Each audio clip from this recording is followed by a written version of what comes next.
सबसे पहले समझते हैं वर्क के बारे में। हम वर्क टर्म को डे टू डे लाइफ में यूज करते ही रहते हैं।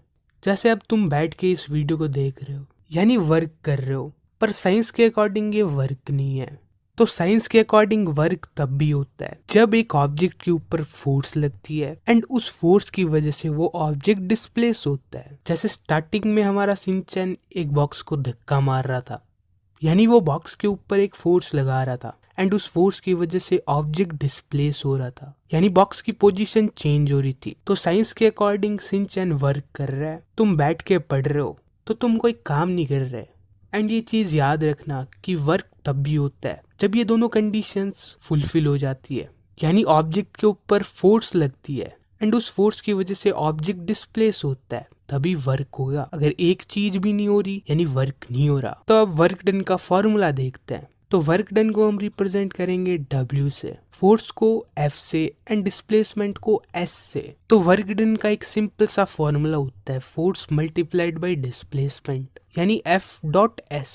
डॉट का मतलब मल्टीप्लाई हो रही है। एंड अगर हम SI यूनिट की बात करें तो वर्क डन की SI यूनिट फोर्स की SI unit multiplied by displacement की SI यूनिट हो जाएगा। एंड फोर्स की SI यूनिट होती है न्यूटन, डिस्प्लेसमेंट की SI यूनिट मीटर होती है। तो वर्क डन की SI unit newton into metre हो जाएगी एंड इस न्यूटन मीटर को हम कहते हैं जूल। तो वर्क डन की SI यूनिट होती है जूल। तो जैसे हमारे पास एक ऑब्जेक्ट है एंड इस ऑब्जेक्ट के ऊपर 1 न्यूटन की फोर्स लग रही है एंड उस 1 न्यूटन की फोर्स की वजह से वो 1 मीटर डिस्प्लेस हो रहा है। तो वर्क डन का फॉर्मूला होता है फोर्स इनटू डिस्प्लेसमेंट। तो फोर्स है 1 न्यूटन, डिस्प्लेसमेंट है 1 मीटर, यानी वर्क डन हो गया 1 जूल। तो हम 1 जूल वर्क डन को ऐसे डिफाइन कर सकते हैं। तो 1 जूल वो वर्क डन होता है जो 1 न्यूटन फोर्स करती है जिसकी वजह से 1 मीटर ऑब्जेक्ट डिस्प्लेस होता है। तो ये हो गया 1 जूल वर्क डन जो 1 न्यूटन की फोर्स करती है जिसकी वजह से 1 मीटर डिस्प्लेसमेंट होता है। तो अब देखते हैं टाइप्स ऑफ वर्क डन। तो वर्क डन के 3 टाइप्स होते हैं। एक होता है पॉजिटिव वर्क डन, जब फोर्स एंड डिस्प्लेसमेंट की डायरेक्शन सेम होती है। जैसे ये ऑब्जेक्ट पड़ा है, इसके ऊपर इस डायरेक्शन के अंदर फोर्स लग रही है एंड ये इसी डायरेक्शन के अंदर डिस्प्लेस हो रहा है, तो यहाँ पर पॉजिटिव वर्क डन हो रहा है। एंड एक होता है नेगेटिव वर्क डन, इसके अंदर जो फोर्स की डायरेक्शन होती है एंड डिस्प्लेसमेंट की डायरेक्शन होती है वो दोनों अपोजिट होती है। जैसे हम एक एग्जांपल लेते हैं बॉल का। तुमने बॉल को ऊपर फेंका, यानी ऊपर की तरफ फोर्स लगाई एंड वो बॉल ऊपर डिस्प्लेस होगी, यानी जो वर्क डन तुमने करा वो पॉजिटिव है। पर जो ग्रेविटी है वो हर एक ऑब्जेक्ट को अपनी तरफ अट्रैक्ट करती है एंड जो ग्रेविटी है वो इस ऑब्जेक्ट को नीचे की तरफ खींच रही है, यानी यहाँ पर फोर्स की डायरेक्शन तो इस तरफ है पर डिस्प्लेसमेंट ऊपर हो रहा है। तो जो वर्क डन ग्रेविटी ने करा वो नेगेटिव है। तो जब फोर्स एंड डिस्प्लेसमेंट की डायरेक्शन अपोजिट होती है तो वर्क डन नेगेटिव होता है। जैसे ग्रेविटी का वर्क डन नेगेटिव है पर जो तुमने वर्क डन करा वो पॉजिटिव है। तो हमें ये पूछना है कि हमें किसका वर्क डन बताना है एंड उसके अकॉर्डिंग देखना है कि डिस्प्लेसमेंट किस डायरेक्शन के अंदर हो रहा है। एंड एक तरह का वर्क डन और होता है जिसका नाम है zero work done. Zero work done यानी वर्क डन तो तुमने करा ही नहीं। तो जैसे एक ऑब्जेक्ट पड़ा है एंड इसके ऊपर एक फोर्स लग रही है, यहाँ पर फोर्स तो लग रही है पर डिस्प्लेसमेंट ही नहीं हो रहा, तो यहाँ पर वर्क डन नहीं होगा। जैसे मैंने तुम्हें पहले भी बताया था कि फोर्स लगनी चाहिए एंड डिस्प्लेसमेंट भी होना चाहिए तभी वर्क डन होता है। तो इस केस के अंदर डिस्प्लेसमेंट 0 है, तो वर्क डन का फॉर्मूला होता है फोर्स इनटू डिस्प्लेसमेंट। तो यहाँ पर डिस्प्लेसमेंट यानी S 0 आ गया। तो जब ये 0 फोर्स के साथ मल्टीप्लाई होगा तो वर्क डन भी 0 आ जाएगा। एंड 0 वर्क डन तब भी होता है जब फोर्स की डायरेक्शन एंड डिस्प्लेसमेंट की डायरेक्शन दोनों परपेंडिकुलर हो। जैसे एक आदमी ने एक ऑब्जेक्ट को अपने ऊपर रख रखा है एंड वो चल रहा है, तब वो आदमी उस ऑब्जेक्ट के ऊपर अपवर्ड फोर्स लगा रहा है एंड वो आगे की तरफ मूव हो रहा है, यानी डिस्प्लेसमेंट की ये डायरेक्शन है। तो फोर्स एंड डिस्प्लेसमेंट परपेंडिकुलर है, तो हम यहाँ पर कहेंगे कि ये आदमी कोई भी वर्क डन नहीं कर रहा। यार ये कितना काम कर रहा है पर भी साइंस के अकॉर्डिंग ये काम नहीं कर रहा। अब हम कुछ क्वेश्चंस ट्राई करते हैं। तो इस क्वेश्चन के अंदर दिया हुआ है कि एक 7 न्यूटन की फोर्स एक ऑब्जेक्ट के ऊपर लग रही है एंड उस फोर्स की वजह से ऑब्जेक्ट 8 मीटर डिस्प्लेस हो रहा है एंड हमें बताना है वर्क डन। तो वर्क डन का एक फॉर्मूला होता है फोर्स इनटू डिस्प्लेसमेंट। क्वेश्चन के अंदर फोर्स 7 न्यूटन दी हुई है एंड डिस्प्लेसमेंट 8 मीटर दिया हुआ है, तो वर्क डन आ जाएगा 7 इंटू 8 जो कि होता है 56 एंड इसकी यूनिट होती है जूल। तो वर्क डन हो गया 56 जूल। एंड अब एक और क्वेश्चन ट्राई करते हैं। तो इस क्वेश्चन के अंदर दिया हुआ है कि एक पॉर्टर, पॉर्टर यानी कुल्ली जो हमारा सामान उठाता है, वो पॉर्टर 15 केजी के ऑब्जेक्ट को उठाता है एंड अपने सर पे रखता है। तो हमें बताना है कि वो कितना वर्क कर रहा है एंड उसका सर जमीन से 1.5 मीटर ऊंचा है। इसके अंदर क्या क्या दिया हुआ है वो लिखते हैं। इसके अंदर ऑब्जेक्ट का मास दिया हुआ है 15 केजी एंड उस ऑब्जेक्ट को 1.5 मीटर तक वो लेके गया, यानी डिस्प्लेसमेंट हो गया 1.5 मीटर। एंड हमें वर्क डन बताना है। तो वर्क डन के लिए हमें फोर्स चाहिए। तो अगर कोई ऑब्जेक्ट है एंड तुम्हें उसे उठाना है, तो तुम उस ऑब्जेक्ट के ऊपर कितनी फोर्स लगाओगे? तुम उस ऑब्जेक्ट के ऊपर जितना उस ऑब्जेक्ट का वेट है उतनी फोर्स लगाओगे ताकि वो ऑब्जेक्ट उठ जाए। अगर कम फोर्स लगाओगे तो वो ऑब्जेक्ट हिलेगा भी नहीं। तो मिनिमम हमें उस ऑब्जेक्ट के वेट की जितनी फोर्स लगानी पड़ेगी। तो यही चीज़ कुल्ली के साथ होगी। कुल्ली को जितना इस ऑब्जेक्ट का वेट है उतनी फोर्स से इस ऑब्जेक्ट को पुल करना पड़ेगा, तभी ये ऑब्जेक्ट उठेगा। तो फोर्स हो जाएगी इस ऑब्जेक्ट का वेट एंड वेट होता है m इंटू जी। वहाँ पर m है मास एंड g है acceleration due to gravity. And question के अंदर मास दिया हुआ है 15 kg and acceleration due to gravity होती है 10 मीटर पर सेकेंड स्क्वायर। तो हमें वर्क डन निकालना है। वर्क डन यानी फोर्स इंटू डिस्प्लेसमेंट। फोर्स है 15 इंटू 10, डिस्प्लेसमेंट है 1.5। तो इसे कैलकुलेट करने पे तुम्हें मिलेगा 225 जूल। जूल लगाना मत भूलना। अब हमारा नेक्स्ट टॉपिक है एनर्जी। एनर्जी को समझने के लिए हम एक एग्जांपल लेते हैं। यहाँ पर सिंचन एंड उसका दोस्त मसाओ खड़े हैं एंड एक बड़ा सा बॉक्स पड़ा है। तो इन दोनों को इस बॉक्स को साइड में हटाना है, यानी इसके ऊपर फोर्स लगा के इसको डिस्प्लेस करना है। तो सिंचन ने कहा उसके पास एनर्जी है, पर मसाओ ने कहा उसके पास एनर्जी नहीं है क्योंकि वो बहुत ज्यादा थका हुआ है। अब ये दोनों कह क्या रहे हैं? सिंचन कह रहा है कि उसके पास एनर्जी है, यानी वो इस बॉक्स को धक्का मार के साइड में कर सकता है। अब धक्का मार के साइड में करेगा यानी फोर्स लगाएगा एंड बॉक्स डिस्प्लेस होगा। तो जब एक ऑब्जेक्ट के ऊपर फोर्स लगती है एंड वो डिस्प्लेस होता है तब हम उसे कहते हैं वर्क। तो सिंचन ये कहना चाहता है कि वो वर्क कर सकता है, पर मसाओ क्या कहता है कि उसके पास एनर्जी नहीं है, यानी वो इस बॉक्स को डिस्प्लेस नहीं कर सकता, यानी वो वर्क नहीं कर सकता। तो हम ये कह सकते हैं कि सिंचन के पास एनर्जी है, यानी वो वर्क कर सकता है, पर मसाओ के पास एनर्जी नहीं है, यानी वो वर्क नहीं कर सकता।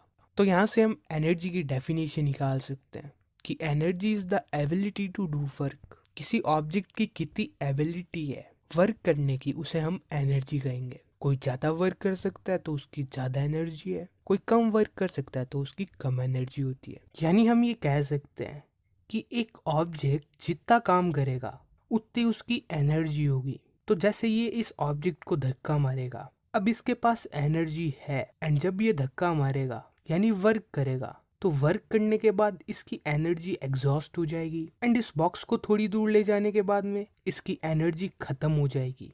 तो जितनी इसके अंदर एनर्जी थी उतना इसने काम कर दिया। तो हम ये कह सकते हैं कि energy is equal to work done by the man. तो अगर हम एसआई यूनिट की बात करें तो एनर्जी की एसआई यूनिट वर्क डन की एसआई यूनिट ही होगी। तो SI unit of work done होती है जूल, एनर्जी की भी एसआई यूनिट जूल हो जाएगी। एंड अगर कोई तुमसे पूछे कि एक जूल एनर्जी क्या होती है, तो हमें पता है energy is equal to work done and उन्होंने कहा एक जूल ऑफ एनर्जी है, यानी एनर्जी की जगह हम 1 जूल लिख सकते हैं। तो हमें मिला work done is equal to 1 joule, यानी 1 जूल वो एनर्जी होती है जो 1 जूल का वर्क डन कर सके। तो ये हो गया 1 जूल ऑफ एनर्जी। अब ये एनर्जी भी कई तरह की होती है, जैसे chemical energy, heat energy, light energy, electric energy, mechanical energy. तो हमें इन टर्म्स को ज़्यादा डिटेल में नहीं पढ़ना है, पर जो मैकेनिकल एनर्जी है उसे डिटेल में पढ़ना है। तो मैकेनिकल एनर्जी के अंदर kinetic energy and potential energy आती है। तो जैसे ये एक बॉल है जो कुछ स्पीड से चल रही है एंड ये स्पीड कांस्टेंट है, तो वो बॉल आगे आएगी एंड इस ऑब्जेक्ट से टकराएगी एंड इस ऑब्जेक्ट को थोड़ी दूर आगे ले जाएगी एंड बाद में रुक जाएगी। तो इस बॉल ने इस ऑब्जेक्ट को डिस्प्लेस कर दिया, यानी कि वर्क करा है। एंड क्योंकि इसने वर्क करा है तो इसके अंदर एनर्जी भी होगी। एंड अब तुम बताओ कि इस बॉल के अंदर एनर्जी क्यों थी। हाँ, क्योंकि ये बॉल चल रही थी। अगर ये बॉल चलती नहीं तो इसके अंदर एनर्जी नहीं होती। तो ये एनर्जी इस ऑब्जेक्ट के मोशन की वजह से प्रोड्यूस हुई है एंड इस एनर्जी को हम कहते हैं काइनेटिक एनर्जी। तो काइनेटिक एनर्जी वो एनर्जी होगी जो एक ऑब्जेक्ट के मोशन की वजह से प्रोड्यूस हुई है। अगर वो ऑब्जेक्ट चलेगा नहीं तो उसके अंदर एनर्जी नहीं होगी एंड अगर वो ऑब्जेक्ट चलता है तो उसके अंदर एनर्जी होती है एंड उस एनर्जी को हम कहते हैं काइनेटिक एनर्जी। काइनेटिक एनर्जी का एक फॉर्मूला होता है एंड उस फॉर्मूले को हम डेराइव करते हैं, यानी फॉर्मूले को बनाते हैं। तो हमें पता है कि एक ऑब्जेक्ट जितना काम करेगा उतनी उसकी एनर्जी होगी, यानी energy is equal to work done. And यहाँ पर हम काइनेटिक एनर्जी की बात कर रहे हैं, तो एनर्जी की जगह हम काइनेटिक एनर्जी रख देते हैं। एंड वर्क डन का फॉर्मूला होता है फोर्स इनटू डिस्प्लेसमेंट। तो फोर्स को हम F से रिप्रेजेंट करते हैं, डिस्प्लेसमेंट को S से रिप्रेजेंट करते हैं। तो ये हो जाएगा F इंटू S। तो ये बन गई हमारी पहली इक्वेशन। एंड हमें पता है कि फोर्स होती है मास इंटू एक्सेलरेशन। मास को हम M से रिप्रेजेंट करते हैं, एक्सेलरेशन को A से रिप्रेजेंट करते हैं। तो फोर्स हो जाएगी M into A। And motion की एक इक्वेशन होती है v square minus u square is equal to 2as, या हम इसे उल्टा लिखते हैं 2as is equal to v square minus u square. And इस साइड 2a s से मल्टीप्लाई हो रहा है, तो जब दूसरी साइड जाएगा तो ये डिवाइड होगा। तो s is equal to v square minus u square upon 2a मिल गया। तो हमें फोर्स एंड डिस्प्लेसमेंट की वैल्यूज मिल गई एंड इन वैल्यूज को हम पहली इक्वेशन के अंदर रख सकते हैं। तो काइनेटिक एनर्जी यानी k dot I, k for kinetic, E for energy is equal to F into S। तो हमें ऊपर से F की वैल्यू मिल रही है ma एंड S की वैल्यू मिल रही है v square minus u square upon 2a। तो यहाँ पर a से a कैंसिल हो जाएगा एंड बचेगा m/2 v square minus u square. तो हमें काइनेटिक एनर्जी मिल गई m/2 v square minus u square. And अगर वो ऑब्जेक्ट रेस्ट से स्टार्ट हो रहा है, यानी वो ऑब्जेक्ट पहले रुका हुआ था फिर चलना शुरू हुआ, तो पहले उसकी वेलोसिटी कुछ थी नहीं, वो रुका हुआ था, तो u यानी इनिशियल वेलोसिटी 0 थी। तो काइनेटिक एनर्जी हमें मिल जाएगी half m v square minus 0 का स्क्वायर। 0 का स्क्वायर कुछ नहीं होता, तो हमें मिल जाएगा हाफ m वी स्क्वायर। तो हमें काइनेटिक एनर्जी की एक इक्वेशन मिल गई हाफ m वी स्क्वायर। तो ये इक्वेशन तुम्हें याद होनी चाहिए। तो इस इक्वेशन से अब एक क्वेश्चन सॉल्व करते हैं। तो क्वेश्चन है an object of 20 kg moves with the velocity of 10 metre per second, calculate the kinetic energy. यानी हमें ऑब्जेक्ट का मास दिया है एंड वेलोसिटी दी है एंड हमें उसकी काइनेटिक एनर्जी निकालनी है। तो हमें क्वेश्चन के अंदर मास यानी कि m 20 kg दिया हुआ है, वेलोसिटी 10 मीटर पर सेकंड दी हुई है। तो काइनेटिक एनर्जी का फॉर्मूला होता है हाफ m v स्क्वायर। तो मास है 20 kg, v है 10, तो ये हो जाएगा हाफ 20 इंटू 10 इंटू 10। तो 20 को 2 से डिवाइड करने पे मिलता है 10, तो ये हो जाएगा 10 इंटू 10 इंटू 10 यानी 1000 जूल। तो ये हो गया क्वेश्चन। अब जैसे ये कार चल रही है तो इसकी कुछ वेलोसिटी होगी एंड मान लेते हैं कि इसकी वेलोसिटी है u। अब क्योंकि ये कार चल रही है तो इसकी काइनेटिक एनर्जी भी होगी, तो मान लेते हैं कि अब जो इसकी काइनेटिक एनर्जी है वो इनिशियल काइनेटिक एनर्जी है एंड वो है हाफ m u स्क्वायर। तो कार चलती जा रही है एंड कार के ड्राइवर ने कार को एक्सेलरेट करा एंड कार की स्पीड को बढ़ा दिया, यानी अब कार की स्पीड चेंज होगी एंड अब मान लेते हैं कि कार की स्पीड होगी v। तो अब इसकी काइनेटिक एनर्जी क्या हो जाएगी half m v square and ये है फाइनल काइनेटिक एनर्जी। तो यहाँ पर जो कार के इंजन ने वर्क डन करा है उस वर्क डन ने इस कार की काइनेटिक एनर्जी को चेंज करा है। तो हम ये कह सकते हैं कि work done is equal to change in kinetic energy, क्योंकि वही वर्क डन कार की काइनेटिक एनर्जी को चेंज कर रहा है, तो वर्क डन हो गया change in kinetic energy. And हम किसी भी चीज का चेंज निकालने के लिए फाइनल माइनस इनिशियल करते हैं, तो यहाँ पर होगा final kinetic energy minus initial kinetic energy, जो कि है half m v square minus half m u square. तो अगर तुम्हें किसी चलती हुई चीज का वर्क डन निकालना है तो final kinetic energy minus initial kinetic energy कर देना। तो अब इससे रिलेटेड एक क्वेश्चन करते हैं। क्वेश्चन है what is the work done to increase the velocity of car from 10 metre per second to 20 metre per second if mass of car is 500 kg, यानी कि एक चलती हुई कार की स्पीड को हमें बढ़ाना है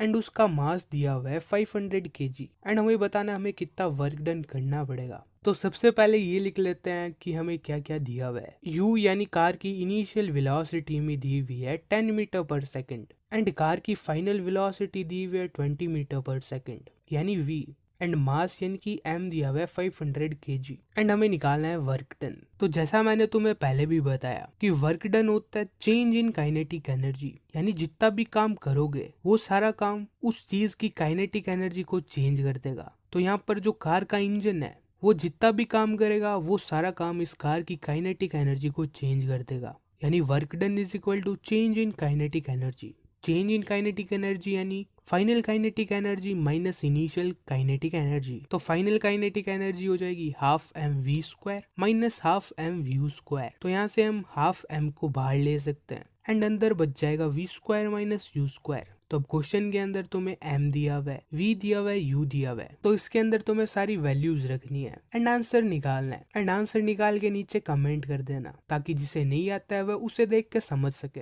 तो अब हमारा नेक्स्ट टॉपिक है पोटेंशियल एनर्जी। पहले हम पोटेंशियल एनर्जी का मतलब समझते हैं। अगर मैं तुम्हें कहूँ तुम्हारे अंदर ये काम करने का पोटेंशियल है, यानी ये काम तुम कर सकते हो पर अभी कर नहीं रहे, ठीक ऐसे ही अगर किसी ऑब्जेक्ट के पास एनर्जी है एंड वो एनर्जी अभी वर्क नहीं कर रही पर वो एनर्जी वर्क कर सकती है, तब हम उसे कहेंगे पोटेंशियल एनर्जी। हम एक एग्जांपल लेते हैं। तो जैसे हमारे पास ये कील है, नेल एंड एक बॉक्स है, तो अगर हम इस बॉक्स को एक हाइट तक ले जाएं एंड बाद में इस नेल के ऊपर छोड़ दें तो क्या होगा, ये नेल सरफेस के अंदर चली जाएगी, यानी इस ऑब्जेक्ट ने नेल के ऊपर फोर्स लगाई एंड उस फोर्स की वजह से नेल डिस्प्लेस होगी, यानी इस ऑब्जेक्ट ने वर्क करा है। एंड अगर हम फिर से बॉक्स को ऊपर उठा दें तो अब इस बॉक्स के अंदर एनर्जी है क्योंकि ये वर्क कर सकता है। अगर हम इसे रिलीज करेंगे तो ये वर्क करेगा, यानी अब इसके अंदर एनर्जी है एंड इसके अंदर जो एनर्जी है वो वर्क कर सकती है पर अभी कर नहीं रही, यानी इसके अंदर पोटेंशियल एनर्जी है। तो ये एक एग्जाम्पल हो गया पोटेंशियल एनर्जी का। एंड अगर हम एक रबर बैंड को लें एंड उस रबर बैंड को स्ट्रेच करें तो स्ट्रेच करने के बाद रबर बैंड के अंदर एक एनर्जी आ जाएगी एंड उस एनर्जी को भी हम पोटेंशियल एनर्जी कहेंगे। तो पोटेंशियल एनर्जी की डेफिनेशन देखते हैं। The energy possessed by an object due to change in position or configuration is known as potential energy, यानी ऐसी एनर्जी जो एक ऑब्जेक्ट के अंदर आ जाती है जब हम उसकी पोजीशन, जैसे बॉक्स की पोजीशन को हमने चेंज करा था तब उसके अंदर एनर्जी आ गई थी। तो जब हम उसकी पोजीशन चेंज करते हैं या उसकी कन्फिगरेशन चेंज करते हैं, यानी शेप, जैसा हमने रबर बैंड की शेप को चेंज करा था, तो ऐसी एनर्जी को हम पोटेंशियल एनर्जी कहते हैं। पोटेंशियल एनर्जी का एक और टाइप होता है ग्रेविटेशन पोटेंशियल एनर्जी। अब जैसा हमें नाम से पता चल रहा है कि ये पोटेंशियल एनर्जी एक ऑब्जेक्ट के अंदर ग्रेविटी की वजह से आ जाती है। जैसे हमारे पास ये एक बॉक्स है एंड इसे हम ऊपर उठा लेते हैं तो अब इसके अंदर एनर्जी आ गई, यानी ये वर्क कर सकता है। तो इसके अंदर जो भी एनर्जी है उसे हम ग्रेविटेशन पोटेंशियल एनर्जी कहेंगे। इस बॉक्स को फिर से नीचे रख देते हैं एंड अब हमें इस बॉक्स को ऊपर उठाना है। इस बॉक्स को ऊपर उठाने के लिए हम वर्क करेंगे, तो जितना हम वर्क करेंगे उतना ही वर्क इस ऑब्जेक्ट के अंदर स्टोर हो जाएगा, यानी हम जितना काम इस ऑब्जेक्ट को ऊपर उठाने के लिए करेंगे उतना ही काम ये ऑब्जेक्ट ऊपर जाने के बाद कर सकता है। जैसे हमने इस ऑब्जेक्ट को ऊपर उठाने के लिए W वर्क डन करा तो अब ये ऑब्जेक्ट ऊपर उठ गया, तो ये ऑब्जेक्ट अब W वर्क डन कर सकता है, यानी जितनी फोर्स हमने इस ऑब्जेक्ट के ऊपर लगाई थी एंड जितना इसके अंदर डिस्प्लेसमेंट हुआ उतना का उतना वर्क ये ऑब्जेक्ट कर सकता है। तो ये वर्क कर सकता है, यानी इसके अंदर एनर्जी है एंड इस एनर्जी को हम कहेंगे ग्रेविटेशन पोटेंशियल एनर्जी। तो ग्रेविटेशन पोटेंशियल एनर्जी को हम ऐसे डिफाइन कर सकते हैं, work done in raising the object from ground to a height against gravity, यानी जो वर्क डन हमने इस ऑब्जेक्ट को ऊपर उठाने के लिए करा वही वर्क डन इस ऑब्जेक्ट के अंदर स्टोर हो गया। वर्क डन यानी ऑब्जेक्ट काम कर सकता है एंड जो ऑब्जेक्ट काम कर सकता है उसके अंदर एनर्जी होती है, तो इस ऑब्जेक्ट के अंदर भी एनर्जी है एंड यहाँ पर इस ऑब्जेक्ट के अंदर ग्रेविटेशन पोटेंशियल एनर्जी है। तो ये होगी इसकी डेफिनेशन। जैसे ये बॉक्स नीचे पड़ा है एंड हमें इसे ऊपर उठाना है तो हमें मिनिमम कितनी फोर्स लगानी पड़ेगी, हमें इस ऑब्जेक्ट का जितना वेट है उतनी तो फोर्स लगानी पड़ेगी तभी ये ऑब्जेक्ट उठेगा। अगर हमने इस ऑब्जेक्ट की वेट से कम फोर्स लगाई तो ये ऑब्जेक्ट उठेगा नहीं, तो हमें इस ऑब्जेक्ट के वेट के जितनी फोर्स लगानी पड़ेगी। एंड वेट का फॉर्मूला होता है mg। m है ऑब्जेक्ट का मास एंड g है एक्सेलरेशन ड्यू टू ग्रेविटी। तो हमें इस ऑब्जेक्ट को उठाने के लिए mg फोर्स लगानी पड़ेगी, तभी ये ऑब्जेक्ट उठेगा। एंड मान लेते हैं कि हमें इस ऑब्जेक्ट को h हाइट तक उठाना है, यानी इस ऑब्जेक्ट को h हाइट तक डिस्प्लेस करना है, यानी हमारा डिस्प्लेसमेंट हो जाएगा h। तो हमें वर्क डन कितना करना पड़ेगा? वर्क डन होता है फोर्स इनटू डिस्प्लेसमेंट, एंड यहाँ पर फोर्स है mg, डिस्प्लेसमेंट है h।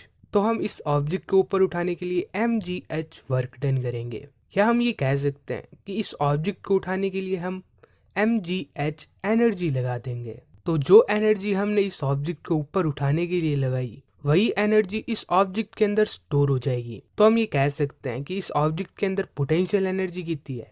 mgh। तो इस फॉर्मूले का यूज करके तुम किसी भी ऑब्जेक्ट की पोटेंशियल एनर्जी निकाल सकते हो। तो अब एक क्वेश्चन करते हैं। क्वेश्चन है find the energy possessed by an object of mass 10 kg when it is at a height of 6 metre above the ground and g की वैल्यू दी है 9.8 मीटर पर सेकेंड स्क्वायर। तो हमें गिवन है मास जो कि है 10 kg, हाइट जो कि है 6 मीटर एंड g की वैल्यू भी दी हुई है 9.8। तो हमें पोटेंशियल एनर्जी का फॉर्मूला पता है mgh। तो इसके अंदर हम वैल्यूज रख देते हैं, तो ये बन जाएगा 10 इंटू 6 इंटू 9.8, जिसे कैलकुलेट करने पे हमें मिलेगा 588 जूल। ये जो यूनिट है जूल, इसे लगाना मत भूलना। एंड अब मैं तुमसे एक क्वेश्चन पूछता हूँ, तो अगर हम इस ऑब्जेक्ट को ऊपर ले जाएं डायरेक्टली इस पाथ से एंड इसी ऑब्जेक्ट को कुछ इस पाथ से ऊपर ले जाएं, तो क्या इन दोनों ऑब्जेक्ट्स के अंदर सेम ही पोटेंशियल एनर्जी है? तो इसका आंसर है यस, इन दोनों के अंदर सेम ही पोटेंशियल एनर्जी है, क्योंकि जो पोटेंशियल एनर्जी का फॉर्मूला होता है mgh, वहां पर जो हाइट है वो है डिस्प्लेसमेंट ना कि डिस्टेंस। तो इन दोनों ऑब्जेक्ट्स का डिस्प्लेसमेंट तो एक ही है पर डिस्टेंस अलग है, और हमें डिस्टेंस से कोई लेना देना ही नहीं है। तो इन दोनों ऑब्जेक्ट्स के अंदर एक जितनी पोटेंशियल एनर्जी है। तो ये हो गई पोटेंशियल एनर्जी। अब हम law of conservation of energy देखते हैं।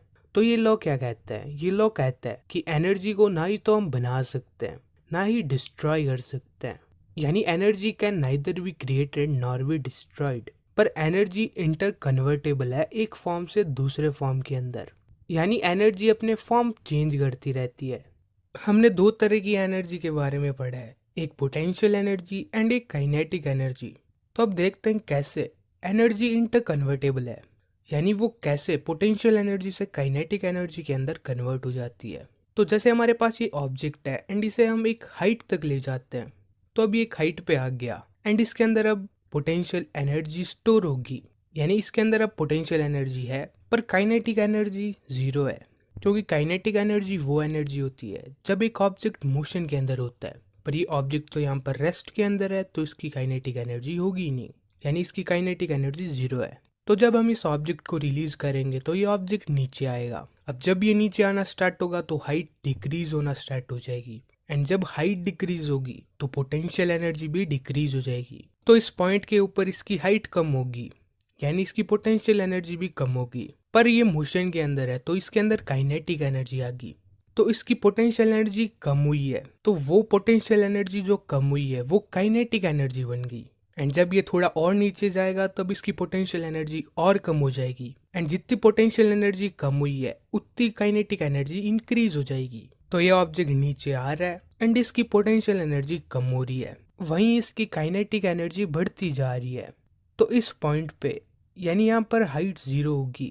ये ऑब्जेक्ट अभी ग्राउंड से टकराया नहीं है पर टकराने वाला है, तो हाइट जीरो होगी यानी पोटेंशियल एनर्जी बहुत कम होगी, पर काइनेटिक एनर्जी यहाँ पर मैक्सिमम है, क्योंकि यहाँ पर पोटेंशियल एनर्जी जीरो होगी, यानी पूरी पोटेंशियल एनर्जी काइनेटिक एनर्जी के अंदर कन्वर्ट होगी, यानी अब इसकी काइनेटिक एनर्जी मैक्सिमम है।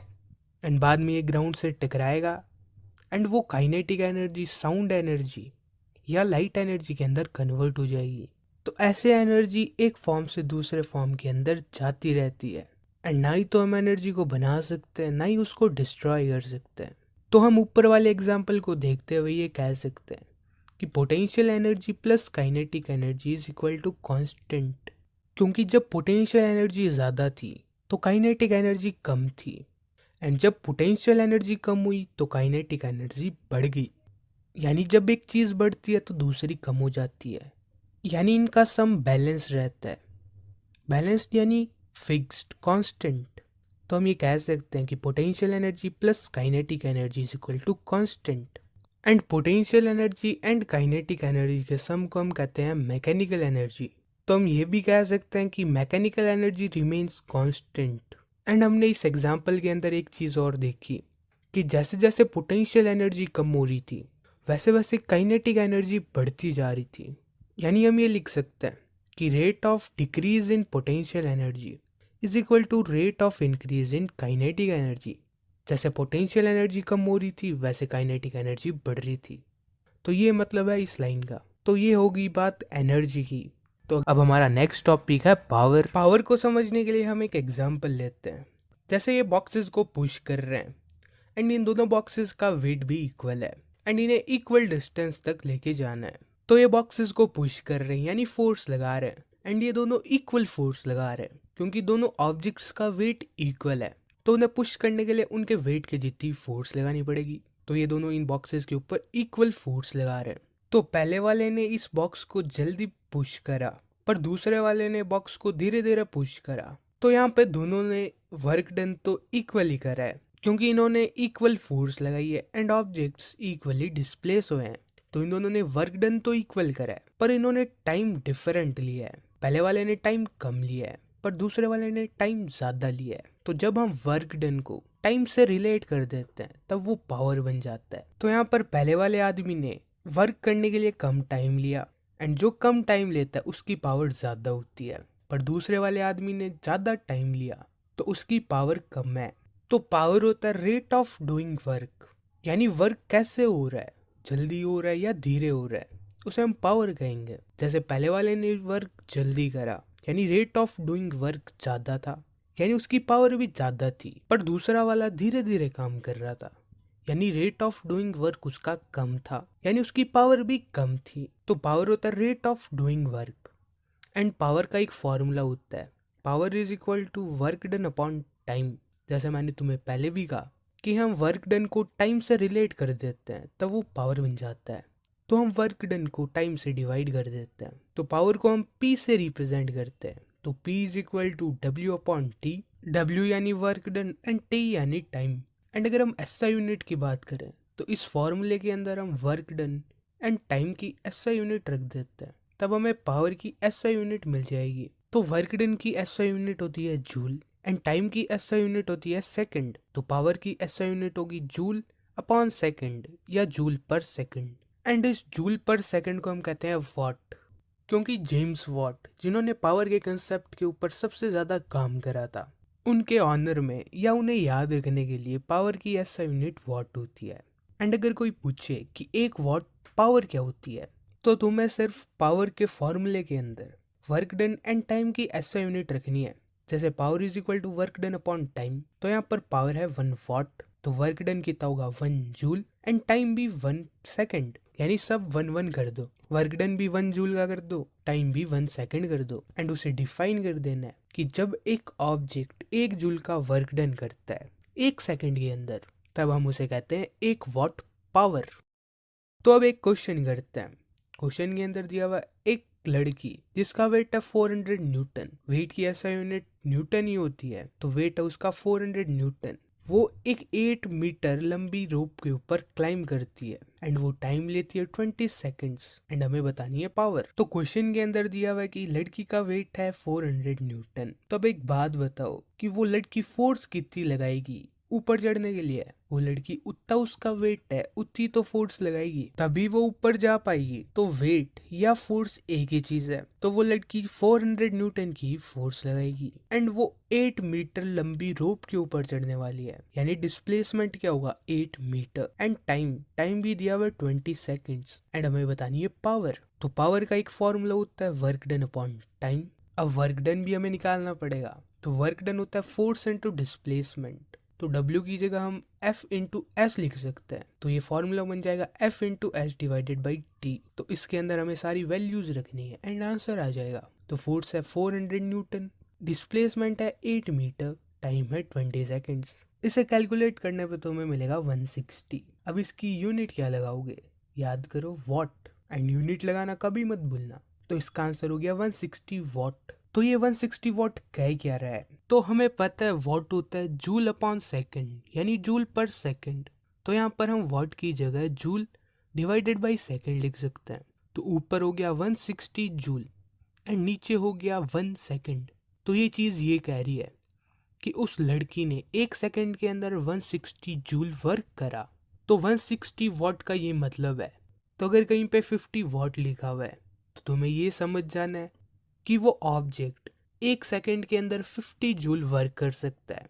एंड क्वेश्चन ये भी दे सकता है कि एक ऑब्जेक्ट की पावर है 50 वॉट एंड हमें बताना है कि वो 5 सेकंड के अंदर कितना वर्क कर सकता है। तो हमें पता है 50 वॉट यानी 1 सेकंड के अंदर वो 50 जूल वर्क कर सकता है। तो 5 सेकंड के अंदर कितना वर्क करेगा, तो देखो सेकंड की तरफ 5 आ गया, तो हमें जूल की तरफ भी 5 लगाना पड़ेगा। तो हम 5 को जूल की तरफ मल्टीप्लाई कर देते हैं। तो 5 सेकंड्स के अंदर 50 इंटू 5 जूल वर्क करेगा, यानी 250 जूल वर्क करेगा। तो अब एक बल्ब का एग्जांपल लेते हैं। तो एक बल्ब है जिसकी पावर है 60 वॉट। 60 वॉट यानी 60 जूल डिवाइडेड बाई सेकंड, क्योंकि वॉट होता है जूल डिवाइडेड बाई सेकंड, यानी 1 सेकंड के अंदर ये बल्ब 60 जूल का वर्क कर सकता है। तो अब 1 मिनट के अंदर ये कितना वर्क करेगा, तो 1 मिनट के अंदर 60 सेकंड होते हैं। तो हम सेकंड वाली साइड को 60 से मल्टीप्लाई करते हैं, तब ये 1 मिनट बन जाएगा। तो अब इस साइड मल्टीप्लाई करें तो इस साइड भी मल्टीप्लाई करना पड़ेगा। तो इस साइड भी हम 60 मल्टीप्लाई करते हैं, तो ये बन जाएगा 60 इंटू 60 जूल।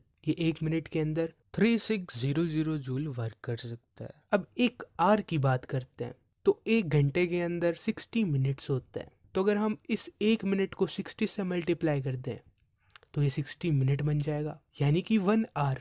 तो जब हम इस साइड मल्टीप्लाई करेंगे तो इस साइड भी 60 से मल्टीप्लाई करेंगे, तो ये हमें मिलेगा 1 hour is equal to 3600 into 60 joule. तो जब इसे कैलकुलेट करोगे तब तुम्हें मिलेगा 216,000 जूल। तो ये बल्ब 1 घंटे के अंदर 216,000 जूल कंज्यूम करेगा।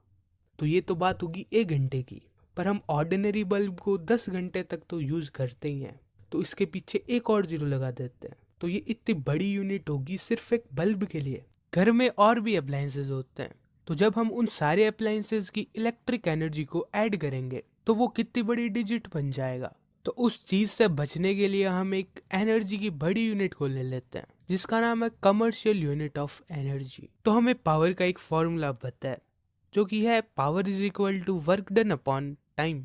तो इस फॉर्मूले के अंदर एनर्जी तो कहीं पर है ही नहीं, तो हमें एनर्जी चाहिए। एंड हमें पता है एनर्जी होती है एबिलिटी टू डू वर्क, यानी कोई ऑब्जेक्ट जितना काम करेगा उतनी उसकी एनर्जी होगी। तो एनर्जी एंड वर्क डन एक ही चीज़ है, तो हम यहाँ पर वर्क डन की जगह एनर्जी लिख सकते हैं। तो ये फॉर्मूला बन जाएगा power is equal to energy upon time. तो ये टाइम एनर्जी से डिवाइड हो रहा है, तो जब ये पावर की साइड जाएगा तो ये मल्टीप्लाई होगा, तो ये बन जाएगा power into time is equal to energy. तो अब एनर्जी का हमें एक फॉर्मूला मिल गया एंड इस फॉर्मूले के अंदर हम पावर की बड़ी यूनिट एंड टाइम की बड़ी यूनिट रख देते हैं, तब हमें एनर्जी की बड़ी यूनिट मिल जाएगी, यानी कमर्शियल यूनिट ऑफ एनर्जी मिल जाएगी। तो पावर की ऐसा यूनिट होती है वॉट, तो बड़ी यूनिट बनाने के लिए इसके साथ हम किलो जोड़ देते हैं, किलो यानी 1000 एंड उसे रिप्रेजेंट करेंगे के से। तो पावर की बड़ी यूनिट होगी किलो वॉट KW। एंड हम टाइम की बड़ी यूनिट को क्या ले सकते हैं, टाइम की बड़ी यूनिट को हम आर ले सकते हैं।